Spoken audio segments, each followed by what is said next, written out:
Hemos venido aquí para sacar a la luz unos hallazgos extraordinarios, para dejarnos sorprender por descubrimientos que nos den respuestas. Acompáñanos en La Biblia Sorprende.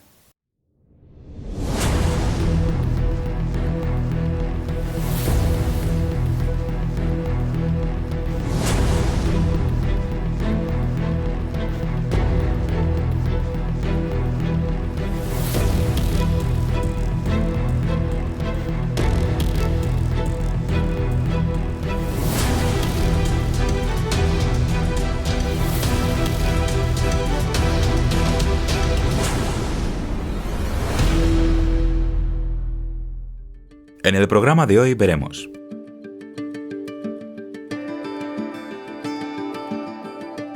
los Hicsos, faraones extranjeros, el azote de Egipto, los vasos de execración, antiguas maldiciones para los enemigos más temidos. ¿Por qué el ser humano necesita una ley para convivir? Y nuestro apartado especial Rompe mitos. ¿Fue el sexo la fruta prohibida del Edén? Hoy nos vamos a las lejanas tierras de Egipto para determinar si una historia en concreto fue legendaria o fue real. En los siglos XVIII y XIX se levantaron muchos críticos acusando a la Biblia como libro de mitos. Se decía que aquellas historias que estaban contadas allí no fueron reales, sino que fueron cuentos para niños. La ciencia estaba todavía en pañales y bajo metros de tierra estaban por salir descubrimientos, escrituras, estatuas que revelarían la verdad de aquellos hechos. Hablamos en concreto de la historia de José, de la cual la Biblia dice que siendo esclavo en tierra de Egipto era de raza hebrea, creyente en el Dios del Antiguo Testamento, Jehová. Cuenta la historia de que en un solo día el faraón de Egipto le mandó llamar y tras interpretar sus sueños, José fue nombrado el primer ministro de Egipto. Así, de la noche a la mañana, nombrado el máximo gobernante de un país, de un imperio tan poderoso. ¿Por qué el faraón le nombraría primer ministro? Si era de una cultura enemiga. Efectivamente, los hebreos, los semitas, eran los enemigos de los faraones. En las escrituras de Egipto se habla de esas guerras. Las cartas de Tel Amarna que tenemos con nosotros mencionan la petición de ayuda al faraón. Más o menos dicen, por favor, vienen los semitas, vienen continuamente, nos atacan y nos roban las cosechas, que el rey por favor nos ayude, que envíe su ejército.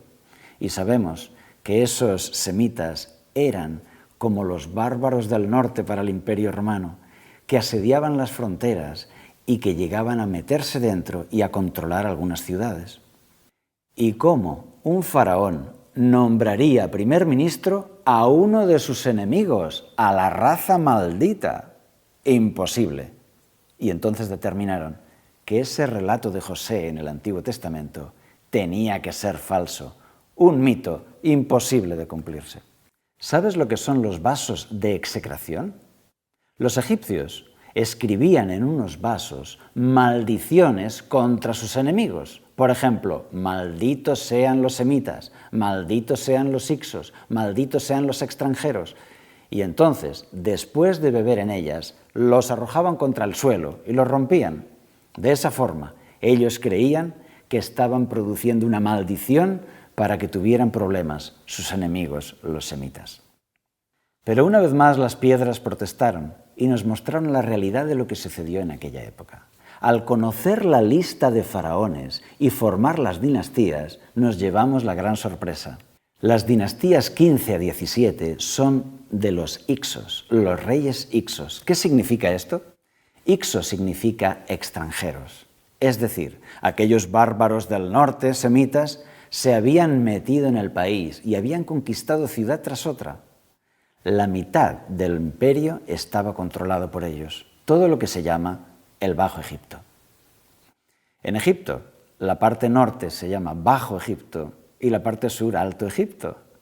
Esto se debe a que no es por norte y sur, sino por la altura de las aguas del Nilo.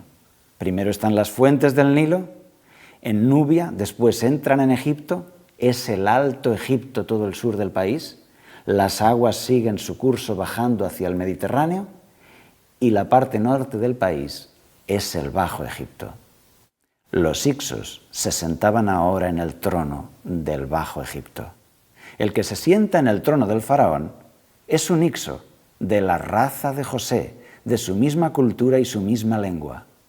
Por eso es muy fácil pensar que ponga de primer ministro a José, a alguien de su raza, de su lengua y de su cultura.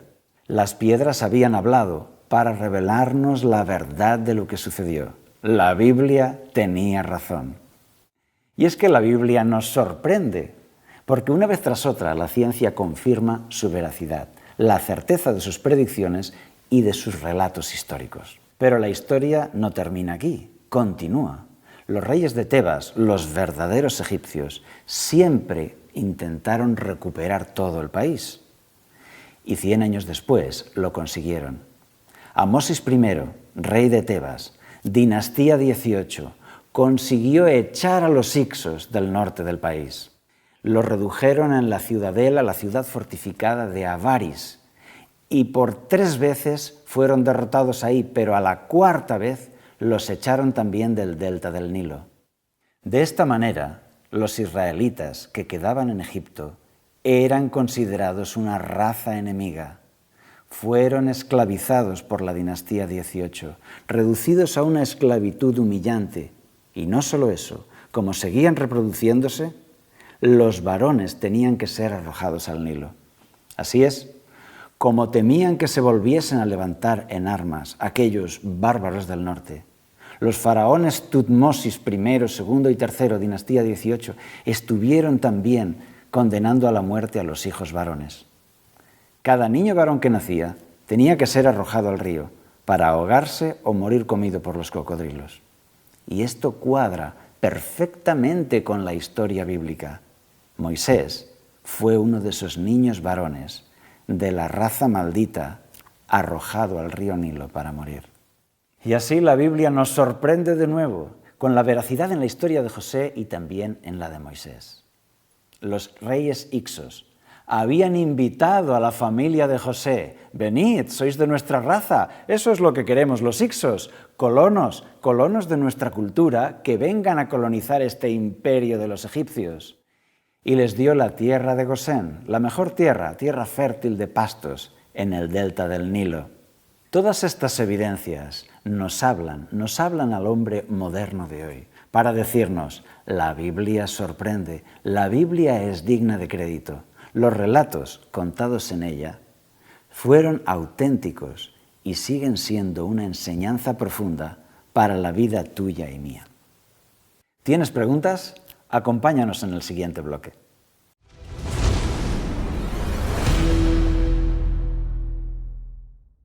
Nuestro símbolo de hoy son los 10 mandamientos, uno de los símbolos más conocidos de nuestra cultura. Son esas tablas de la ley que Dios entregó a Moisés en el monte Sinaí. Es el propósito de Dios para la conducta del hombre. Son llamados mitvot en su lengua original, y el plan de Dios es que sigamos esos pasos para la conducta ideal de un creyente. José fue fiel a esos mandamientos, ya que en la historia de José vemos que él no cedió al adulterio y no cedió a la mentira. Y tú dirás: pero bueno, si los mandamientos fueron dados en tiempo de Moisés, ¿cómo es que José siglos antes los estaba cumpliendo? La Biblia dice que aún Abraham era fiel a las leyes de Dios. Y luego José, y así todos los grandes hombres de Dios. Porque los 10 mandamientos, aunque se dieron en piedra en tiempo de Moisés, eran bien conocidos por los creyentes de todas las épocas. Así es, según la historia bíblica, a José, su dueña, la esposa de su jefe, le propone relaciones sexuales y él paga un alto precio por negarse a ello, por actuar conforme a su conciencia y las leyes de su Dios. Termina en la cárcel, un esclavo encerrado en la cárcel, pero al final es vindicado. Y es un ejemplo para ti y para mí. El mayor ejemplo de todos es Jesús, Jesús de Nazaret. Él fue el hombre que cumplió completamente los 10 mandamientos. Su carácter fue perfecto y su conducta impecable. ¿Cuál era la clave? No era una obsesión con los reglamentos y con las leyes, con sus mandamientos, no. Él estaba centrado en Dios y él rebosaba amor por Dios y por las personas. Y de forma natural cumplía con los 10 mandamientos, porque esto enseña la Biblia. Mateo 22, 37 al 40. Jesús le dijo: amarás al Señor tu Dios con todo tu corazón, con toda tu alma y con toda tu mente. Este es el primero y grande mandamiento. Y el segundo es semejante: amarás a tu prójimo como a ti mismo. De estos 2 mandamientos dependen toda la ley y los profetas. De estos 2 mandamientos depende toda la ley y los profetas, de amar a Dios con todo tu corazón y de amar a tu prójimo como a ti mismo. Los 4 primeros mandamientos de la ley de Dios obedecen a nuestra relación con nuestro Creador y regulan nuestra relación y nuestra lealtad con Dios. Los 6 últimos de los 10 mandamientos regulan la relación con los demás seres humanos, nuestra relación horizontal con los demás. Y la clave sigue siendo la misma: el amor. Porque si tú tienes amor a tu vecino, ¿tú le vas a robar? ¿Tú le vas a engañar? ¿Tú le vas a matar? Por supuesto que no. Por el amor, de forma natural, se cumple con todos los mandamientos. ¿Y cuáles son esos mandamientos? En la Biblia están claramente escritos en Éxodo 20, a partir del versículo 12. Honra a tu padre y a tu madre, para que tus días se alarguen en la tierra que Jehová tu Dios te da. No matarás, no cometerás adulterio, no hurtarás, no dirás contra tu prójimo falso testimonio. No codiciarás la casa de tu prójimo, no codiciarás la mujer de tu prójimo, ni su siervo, ni su criada, ni su buey, ni su asno, ni cosa alguna de tu prójimo. Estos son los 6 mandamientos destinados a nuestro prójimo. ¿Y qué diferente sería la sociedad si los llevásemos a la práctica? Si cada persona se los tomase en serio y ordenase su vida conforme a estos consejos de Dios. Y el origen de todo es el amor. La única forma posible de que tú puedas guardar los 10 mandamientos es que Dios cree en ti ese amor por Dios y ese amor por las personas.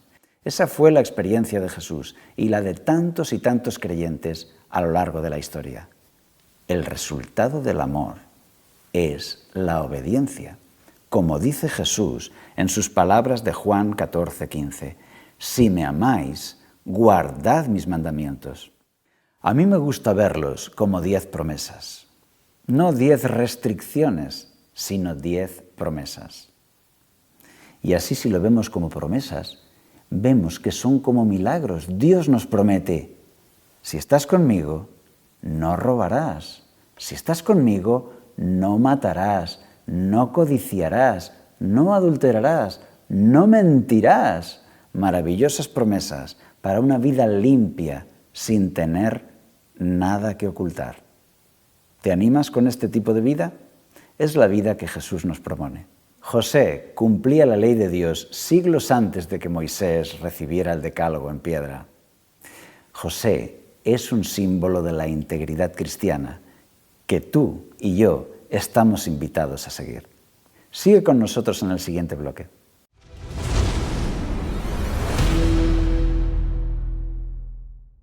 Y de nuevo con vosotros en este espacio llamado Rompemitos, donde estamos poniendo a prueba los mitos populares de nuestro tiempo. Y en el día de hoy el mito elegido es el sexo fruta prohibida. ¿Fue el sexo la fruta prohibida en el Edén lo que hizo caer al ser humano en el pecado? Esto parte de la idea de que el sexo fuese algo condenable, pero ¿está Dios en contra del sexo? ¿Fue el sexo la causa del problema? Eso, queridos amigos, es imposible, porque el mismo Dios, al crear al ser humano, según la Biblia les dijo: creced y multiplicaos, fructificad y llenad la tierra. Y por supuesto, para eso el sexo era necesario. El sexo no solo no estaba prohibido ni restringido, sino que era una orden de Dios.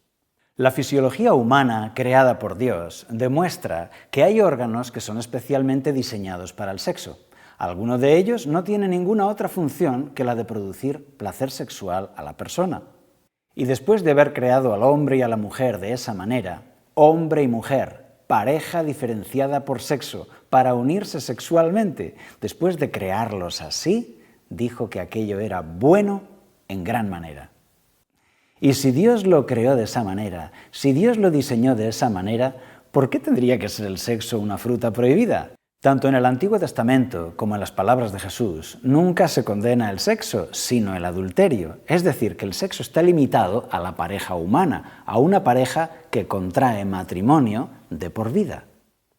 Y Dios podría haber hecho al ser humano hermafrodita o multiplicándose por bipartición como las amebas o de alguna otra forma así. Sin embargo, Él decidió utilizar la sexualidad humana y los creó hombre y mujer.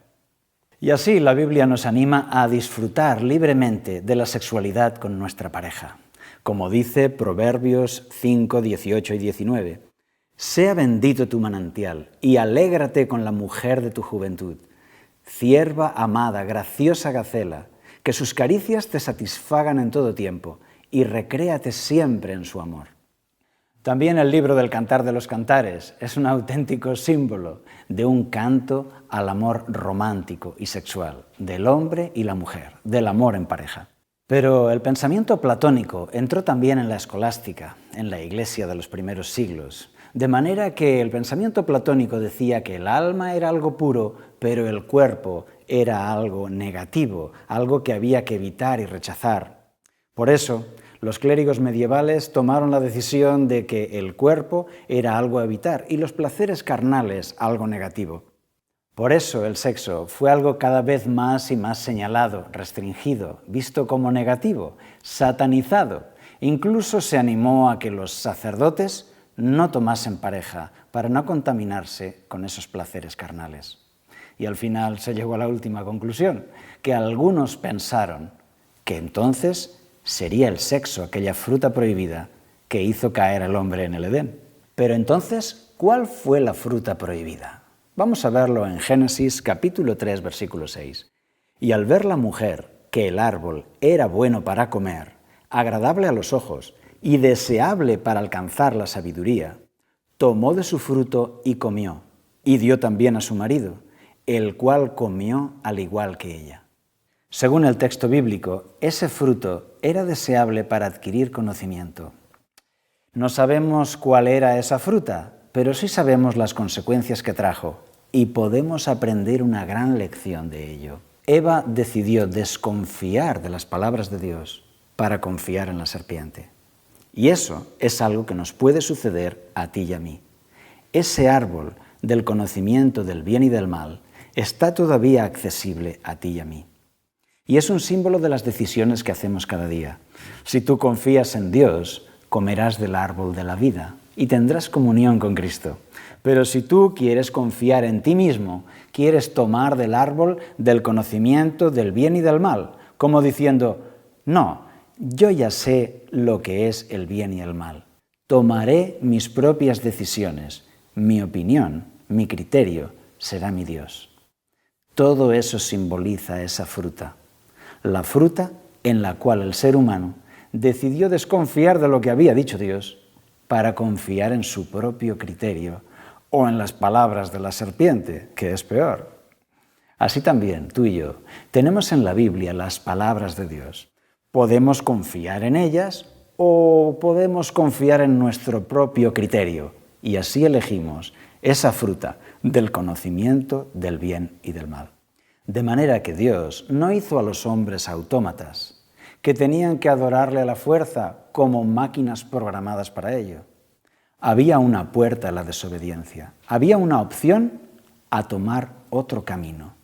Y esa puerta era el árbol del conocimiento del bien y del mal. Ahí estaba esa opción. Si el ser humano quería, podía desobedecer. Y esta es la situación en la que nos encontramos tú y yo. Cada día tú y yo tenemos frente a nosotros esos dos árboles, el árbol de la vida y el árbol de la ciencia del bien y del mal. En el árbol de la vida está representado Jesucristo para comer de él y recibir vida eterna. En el árbol del conocimiento del bien y del mal está representada nuestra propia opinión, nuestro propio criterio que prevalece decidiendo lo que es bueno y lo que es malo. Juan 6:51 dice: Yo soy el pan vivo que descendió del cielo.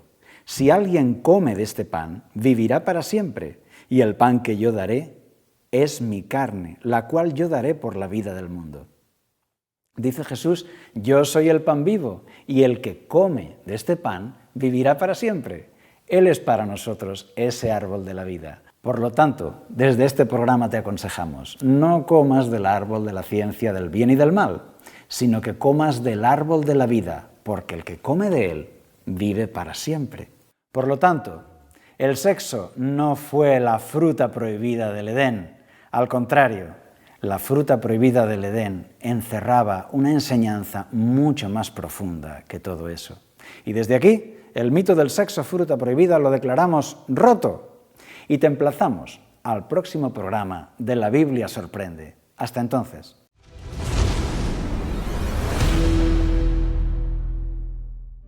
En este programa hemos visto: la arqueología nos muestra hoy a los faraones Hicsos, apoyando la exactitud histórica de la Biblia.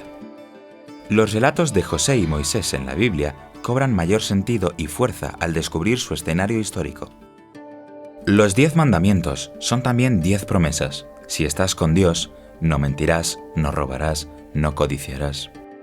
La fruta prohibida del Edén era un elemento de libertad. Si ellos querían desobedecer, ahí podían hacerlo.